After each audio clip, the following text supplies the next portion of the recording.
Welcome to the Global Intelligence Weekly Wrap-Up, the podcast that provides you the insights and analysis on national security and intelligence. This week, Neil Bisson, the director of the Global Intelligence Knowledge Network and a retired Canadian Security Intelligence Service intelligence officer, unpacks a wave of espionage and sabotage cases that reveal just how far Russian grey zone tactics have spread across the Western world.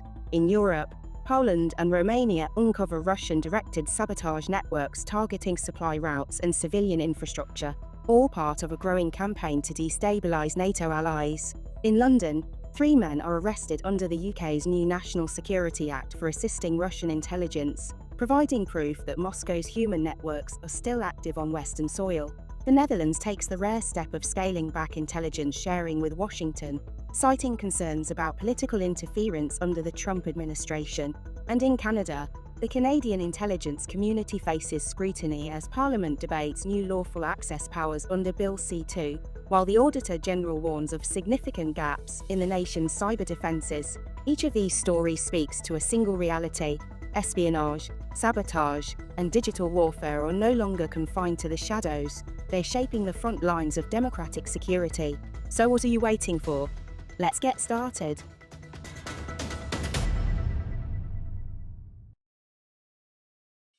Hello, welcome back to the Global Intelligence Weekly Wrap-Up. I'm your host, Neil Bisson, the director of the Global Intelligence Knowledge Network and a retired intelligence officer with the Canadian Security Intelligence Service.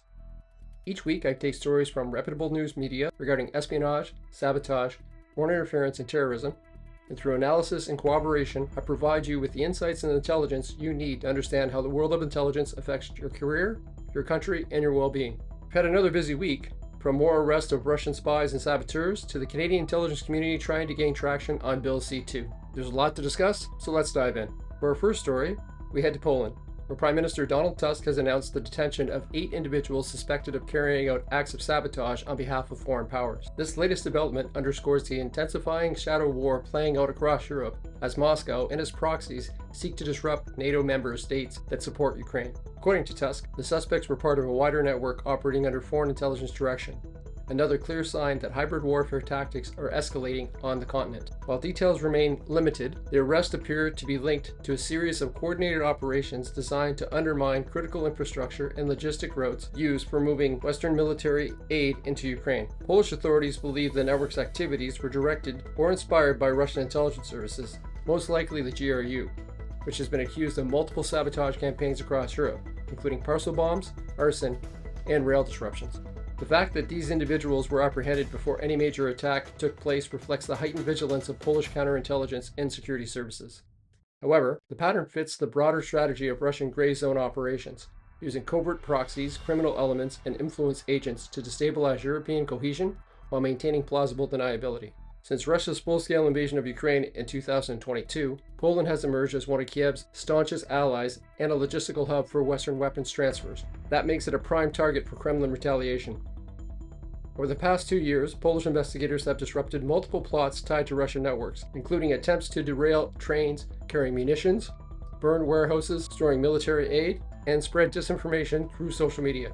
The timing of these arrests also coincides with increased sabotage incidents across NATO territory, from Germany and the Baltic states to the UK, suggesting an organized campaign rather than just isolated acts. These attacks serve not just to cause physical damage, but to test Western intelligence response times and expose potential vulnerabilities in border security and supply chains. Prime Minister Tusk stated that the sabotage network, quote, was not working independently, unquote, and hinted that, quote, foreign services, unquote, were directly involved. Polish counterintelligence sources told local media that the suspects had received funding, logistical support through intermediaries outside the country. From an intelligence perspective, these comments point toward a Russian or Belarusian direct cell operating under the model already observed in Europe in several countries: the use of civilians and contract agents to carry out low-tech, high-impact acts of disruption. This mirrors Russia's evolving doctrine of hybrid warfare, which blends espionage, psychological operations, and sabotage under a single umbrella of statecraft. Poland's arrests are a reminder that Russia's campaign against NATO countries is far from theoretical. The Kremlin continues to test the resolve and readiness of Western allies through infiltration and sabotage.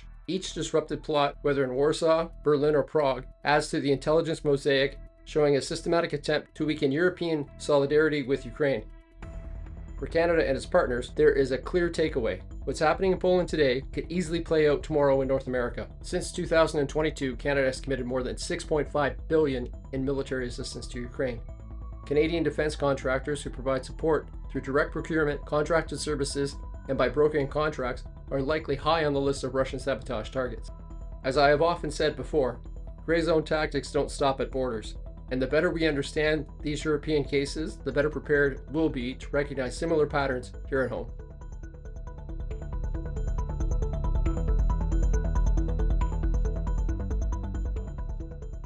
Following the arrest in Poland of suspected saboteurs, another chapter has emerged in the same network of covert disruption.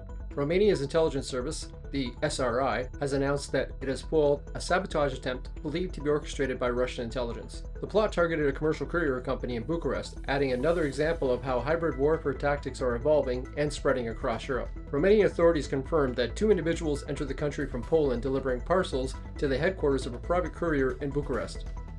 Inside the packages were improvised incendiary devices, built to ignite remotely and disguised within everyday items. The goal was not a mass casualty event, but rather a disruption of logistics and communications that supports Ukraine's efforts and Europe's commercial networks. By targeting a courier hub, the perpetrators aimed to damage infrastructure, sow fear, and send a political message, all while maintaining plausible deniability for their sponsors.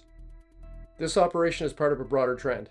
Russia's intelligence apparatus has increasingly relied on criminal proxies and hired intermediaries to conduct sabotage and arson across Europe. These low-tech but high-impact operations are designed to create economic damage and psychological pressure without crossing the threshold of open conflict. The Romanian case connects directly to the earlier arrest in Poland, suggesting a coordinated cross-border campaign. The same tradecraft, using civilians or foreign nationals as unwitting couriers, employing thermite incendiaries, and choosing targets tied to supply chains, points to a single network operating across NATO territory. What makes this case especially concerning is the shift towards attacking civilian logistics infrastructure. By targeting courier networks and businesses that serve diaspora and humanitarian links with Ukraine, these operations aim to undermine the trust in everyday systems that sustain both economics and communities. These hybrid tactics now extend beyond state institutions and military assets. Civilian sectors, including transport, communications, and even private companies, are now potential targets of covert Russian sabotage. Romanian officials have described the incident as part of a wider campaign of sabotage directed by a foreign intelligence service. The operational details fit the pattern seen elsewhere in Europe. The use of disposable assets, indirect command structures, and non-military targets chosen for symbolic and disruptive potential. From an intelligence perspective, the Romanian case shows how modern covert action blends espionage, sabotage, and organized crime. By outsourcing to criminal intermediaries, foreign states can operate below the radar, leaving local authorities to clean up the aftermath while they deny involvement. Taken together, the Polish and Romanian cases reveal a clear strategy of testing Europe's resilience through hybrid operations. The pattern is deliberate: coordinated sabotage, proxy actors, and deniable strikes against infrastructure that supports the Western alliance. For Canada, these incidents shouldn't be viewed as just distant problems. They demonstrate how easily similar tactics can be replicated against North America's infrastructure and businesses. The battlefield that is a conflict between Ukraine and Russia has exploded, and as such, so must our understanding of what constitutes a national security threat. The battlefield that is the conflict between Ukraine and Russia has expanded, and as such, so must our understanding of what constitutes a national security threat.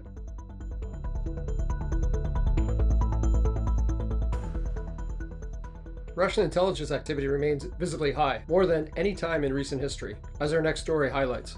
British authorities have detained 3 men in London on suspicion of assisting the Russian intelligence service. The arrest, made under the National Security Act of 2023, highlight the escalating intelligence war between the United Kingdom and Moscow.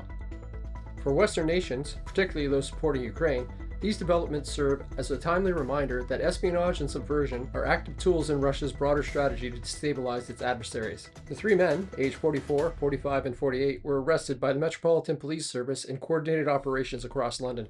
Investigators allege the men were acting on behalf of the Russian intelligence service, violating Section 3 of the National Security Act, which makes it a criminal offense to assist a foreign intelligence service in UK-related activities.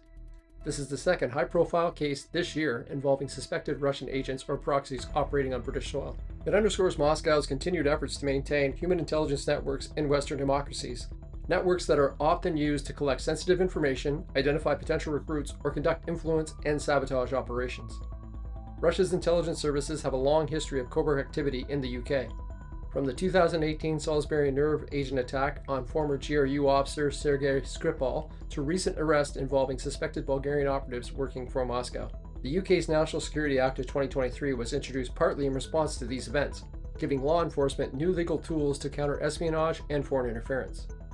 But this is not a uniquely British problem. Canada, as a steadfast ally of both the UK and Ukraine, faces similar vulnerabilities. Ottawa's strong political, military, and intelligence support for Kiev places it firmly within Moscow's adversarial crosshairs. Russian operatives and influence networks have already been observed attempting to interfere in Canadian affairs, from cyber intrusions to disinformation campaigns targeting public trust and domestic unity. Security analysts have noted that UK's experience mirrors that of other NATO countries, including Canada, and we should expect Russia seeking to undermine Western cohesion over its war in Ukraine. Canada's intelligence community, including CSIS and the Communications Security Establishment, has repeatedly warned that Russian actors are employing hybrid tactics to weaken support for Ukraine and erode democratic institutions. Experts also emphasize that espionage is evolving, and rather than relying solely on declared intelligence officers under diplomatic cover, states like Russia increasingly use cutouts, contractors, and local sympathizers to mask their operations. This is a method that challenges law enforcement and counterintelligence agencies worldwide. The arrests in London reinforce a growing reality. Espionage, influence operation, and proxy recruitment are no longer confined to Cold War history books. They are active elements of modern statecraft. For Canada, this should serve as yet another cautionary signal. As a strong supporter of Ukraine and a member of the Five Eyes Alliance, Canada remains an appealing target for Russian intelligence operations seeking to disrupt Western resolve and access sensitive defense and energy information. Both the UK and Canada are now on the same battlefield. One fought not with tanks and missiles, but with information, deception, and influence.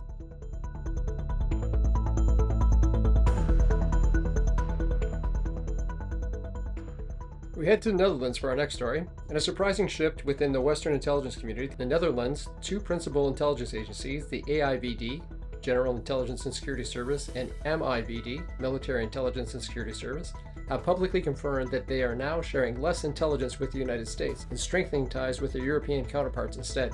In a rare interview with the Volkskrant, AIVD Director Eric Ackerboom and MIVD Director Peter Riesink said the decision stems from growing concern about politicization of intelligence under President Trump's administration and potential human rights violations linked to intelligence misuse. This marks one of the first times in modern history that developments inside the United States have directly shaped the intelligence sharing posture of a key NATO ally.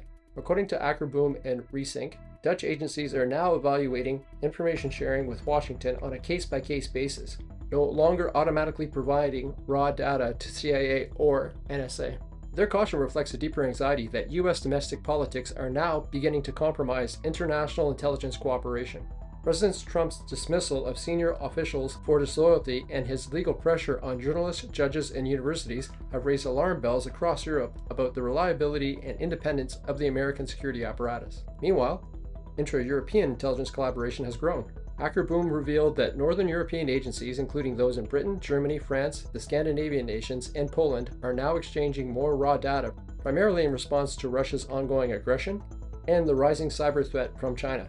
For decades, the U.S.-Netherlands relationship has been a cornerstone of the Five Eyes adjacent intelligence framework, with the Dutch providing vital European intercept data and counterintelligence leads. The NSA's past practice of mass intercepts, however, including Dutch phone communications, has long been a sensitive issue in The Hague. By becoming more selective, the Dutch intelligence community is signaling that trust among allies is not unconditional. This shift mirrors a broader European trend, balancing alliance obligations with the need to protect national sovereignty and data privacy.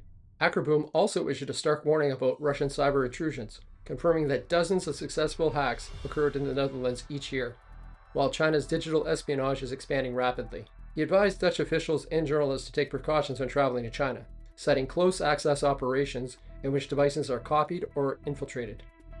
Even encrypted data, he noted, can be stored and later decrypted using AI tools. Both intelligence chiefs have urged the Dutch government to grant broader operational powers to act faster against state-sponsored cyber attacks. Current legal procedures, they say, are too slow to keep pace with real-time threats from Russia and China. These remarks reveal the tension now running through Western intelligence circles. How to maintain trust in traditional alliances when adapting to the digital and political realities of 2025. From an intelligence perspective, this moment is very telling. When a NATO member begins reducing intelligence flow to Washington, it indicates not hostility, but a recalibration of strategic confidence. Trust, once lost or eroded, takes years to rebuild. The Dutch decision underscores the reality in allied intelligence relationships. Political stability and rule of law are now operational concerns, not just diplomatic ones. Allies are beginning to weigh not only what information they share, but with whom, and under what political conditions. For Canada, this development carries a warning. If U.S. domestic instability can weaken European confidence, it may also affect the flow of intelligence that Canada depends on through its Five Eyes partnerships. The Global Intelligence Alliance systems functions best when trust is mutual, consistent, and apolitical. And that principle is being tested in real time.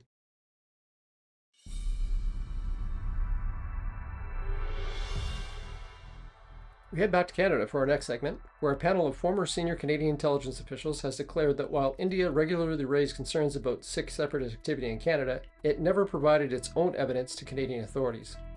The assertion highlights the tension between diplomatic demand and intelligence sharing norms, especially in politically sensitive cases. According to these former officials, over many years India flagged individuals in Canada it claimed were involved in separatist or extremist activities linked to the Khalistan movement, yet did not accompany those requests with raw intelligence, data trails, or legal disclosure. This leaves Canadian agencies in a difficult position, forced to evaluate whether a foreign state's warnings are credible while lacking the evidentiary backbone needed for investigations or prosecutions. From an intelligence collection perspective, this dynamic introduces key risks. Intelligence shared without substantiation may become political pressure, intelligence gaps may hamper domestic investigations, and the absence of transparency complicates allied cooperation. For Canada's intelligence community, it means the credibility of the requester becomes part of the assessment, not just the content of the request. The context is important. Canada hosts the largest Sikh diaspora outside India. The movement for a separate Sikh homeland in Punjab, Khalistan, has had historic links to extremist and militant activity, which India regards as terrorism. For New Delhi, Canada-based activists are a diaspora concern and part of its national security calculus. For Ottawa, balancing freedom of expression, immigration rights, and allied intelligence requests presents a complex challenge. In practice, the lack of shared evidence has delayed or blocked investigations. Canadian agencies find it difficult to justify the allocation of resources to follow up on foreign requests when intelligence partners supply little more than allegations or unfounded rhetoric. This complicates trust in intelligence sharing regimes. Allies expect reciprocity in substance, not just rhetoric. The former officials emphasized that intelligence cooperation must rest on verified data, not just diplomatic statements. Without documented evidence or witness materials, Canadian law enforcement and intelligence agencies cannot move from suspicion to action and risk being manipulated into foreign policy disputes.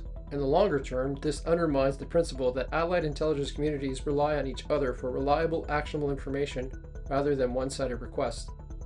This case illustrates a broader point. Foreign state intelligence requests are not only about what we do in our own backyard. They're about who can we trust, what we need to act, and how we process the information provided. Canada, maintaining sovereignty over its own criminal and intelligence work requires that foreign state inputs must meet the same standards we expect from domestic intelligence. If we accept intelligence referrals without sufficient intelligence-related evidence, we risk becoming a conduit for external agendas, rather than independent investigators upholding the values of Canadian citizens.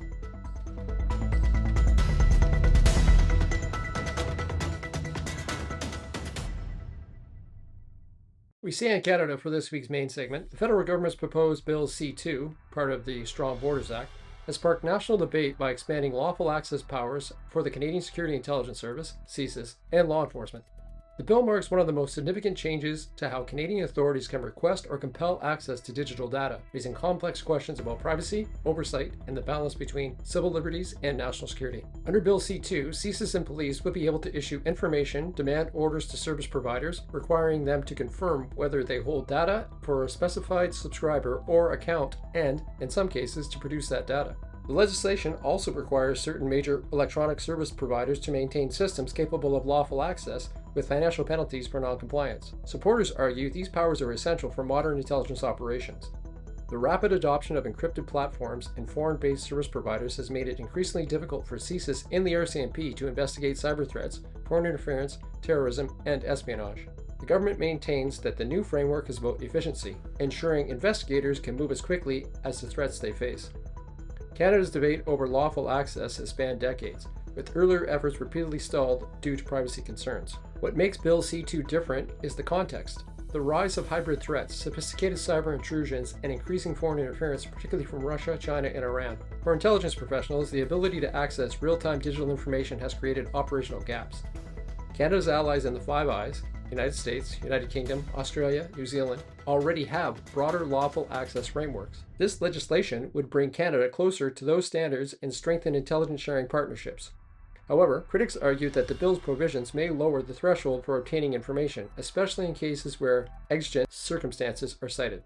That raises concerns about transparency, judicial oversight, and potential overreach. National security officials emphasize that this legislation is about closing dangerous gaps that adversaries exploit. CSIS and the RCMP have repeatedly warned the Foreign Intelligence Service about operating in Canada's digital space, from data theft and cyber espionage to covert online influence operations. They argue that investigators need timely access to information to identify foreign operatives and neutralize threats before they escalate. Civil liberties advocates, however, caution that greater power must come with greater accountability.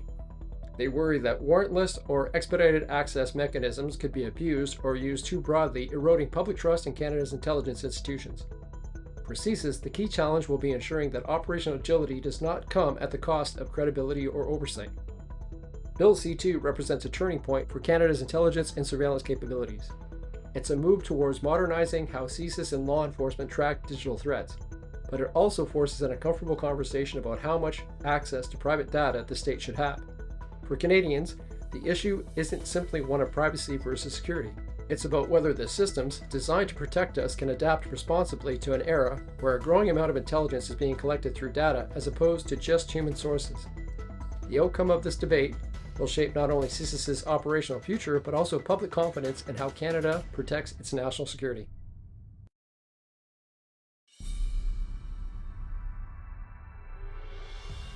We stick with the story for the next segment.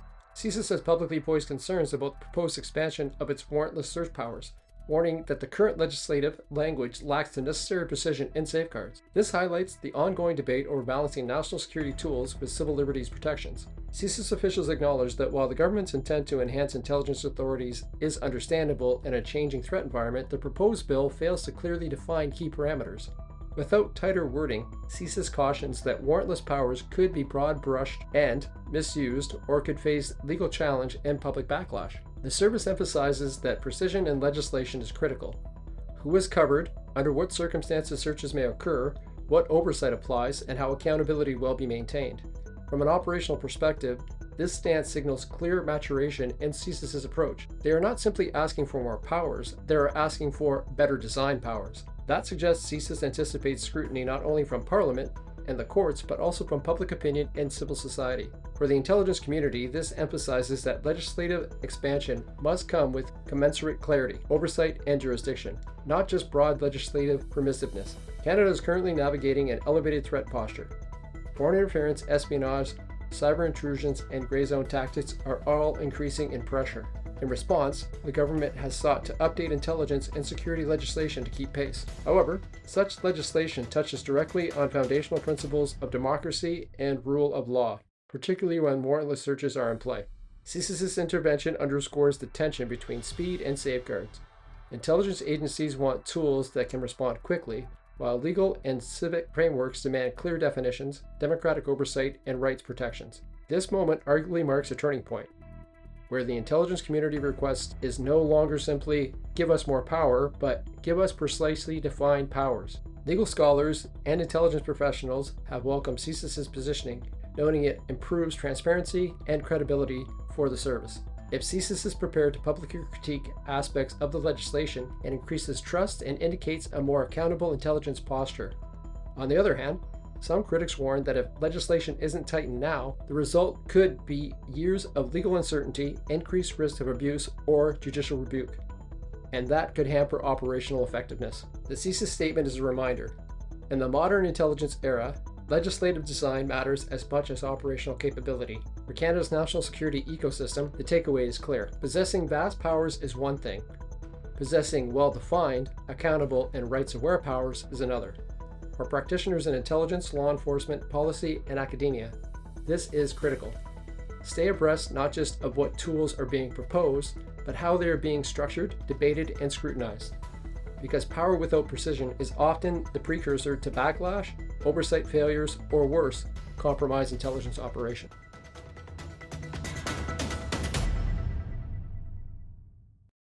And I want to twist to the story. A recent federal audit has concluded that Canada's cyber defenses, particularly within the Communication Security Establishment, or CSE, and other related agencies, contain significant gaps in capability, readiness, and resilience. The report cautions that while the government recognizes an elevated cyber threat environment, the systems and processes in place are not fully aligned with the level of risk. The audit highlights several key weaknesses, including 1.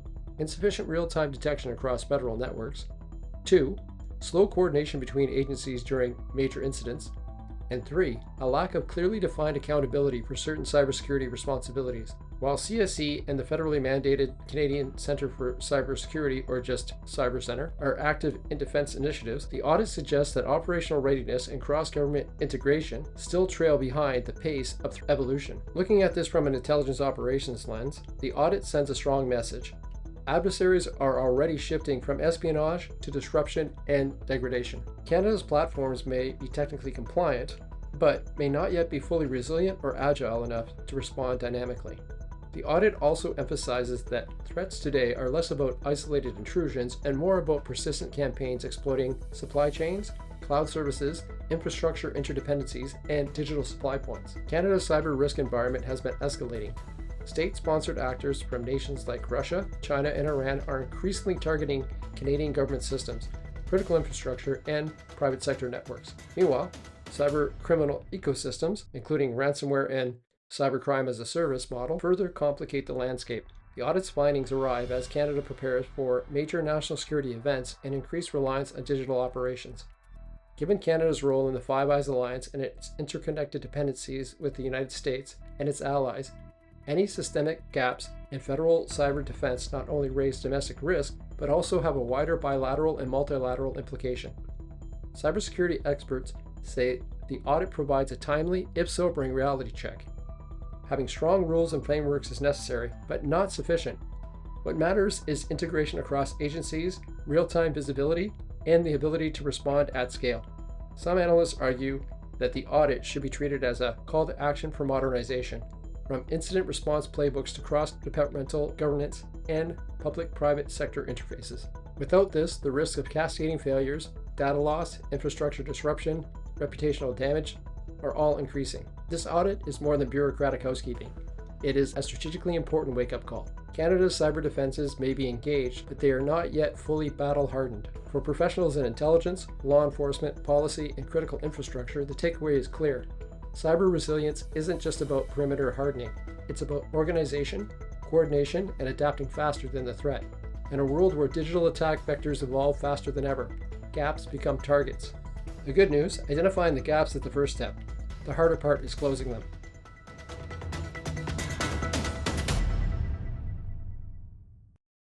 For our last segment this week, we're ending in the land down under. Australia's federal government is seeking to make permanent and significantly broaden the compulsory questioning powers of its domestic spy agency, ASIO, prompting sharp warnings from human rights and civil liberties organizations that the changes risk creating intrusive intelligence practices with minimum oversight. Under proposed legislation, the powers originally introduced after 9/11 attacks, allowing ASIO to compel individuals, including minors, to answer questions or produce items, would be expanded in both coverage and permanence.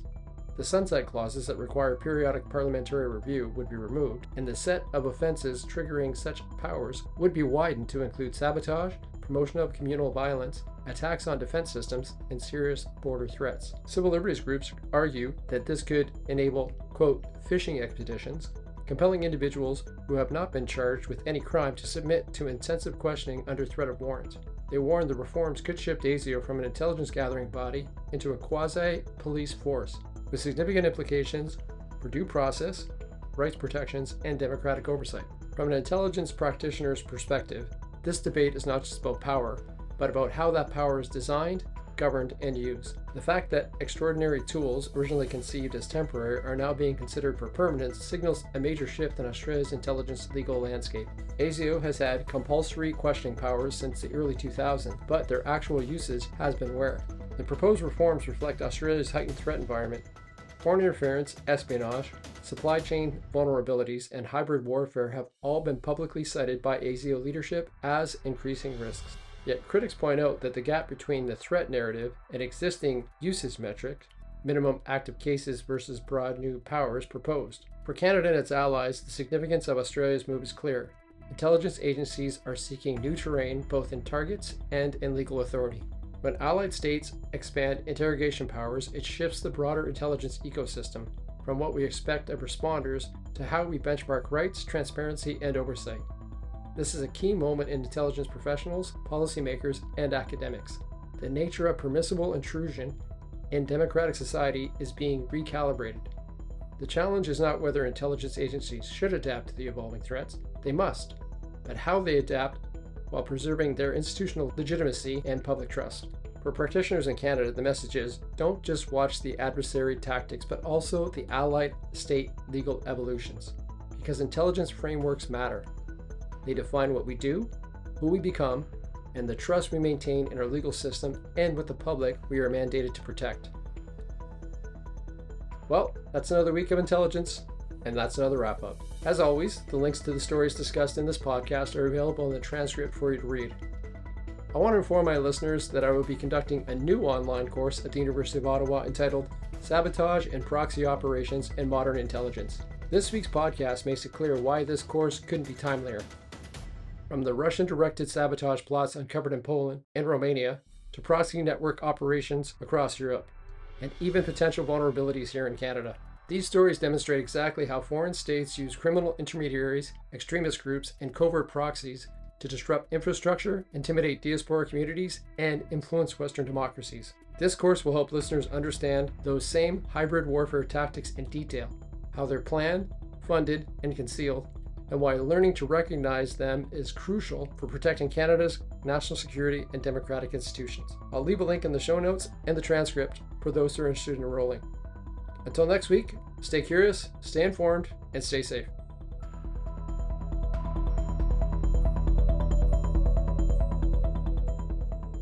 That does it for this week's Global Intelligence Weekly Wrap-Up. Thank you for joining us. This week, we examined how Russian-directed sabotage networks in Poland and Romania are expanding the shadow war against NATO allies. We looked at the UK's latest espionage arrest under the new National Security Act, a reminder that Moscow's human networks remain active across Europe. We explored how the Netherlands is scaling back intelligence sharing with the United States, signalling a rare rift among Western allies. And here in Canada, we analysed CSIS's call for precision in Canada's new lawful access powers, alongside a federal audit that found major gaps in our national cyber defences. Each of these stories reveals the same hard truth: espionage, sabotage, and foreign interference are not distant problems. They're shaping the security of our own democracies right now. Producing this podcast takes extensive research, assessment, and analysis to bring you the insights that help make sense of an increasingly complex world of intelligence and security. If you find value in this work, please consider supporting the podcast through Buzzsprout, because your contributions directly sustain the Global Intelligence Weekly Wrap-Up and help us continue delivering informed, independent analysis every week. You can find the link in the show notes or visit globalintelligence.buzzsprout.com to make a one-time or monthly donation. Don't forget to subscribe, share the show, and leave a review. It's one of the best ways to help grow our community of informed listeners. And if you'd like to take your understanding of sabotage and proxy operations even deeper, Neil's new course with the University of Ottawa's Professional Development Institute is now open for registration. Until next week, and as Neil always reminds us, stay curious, stay informed, and stay safe.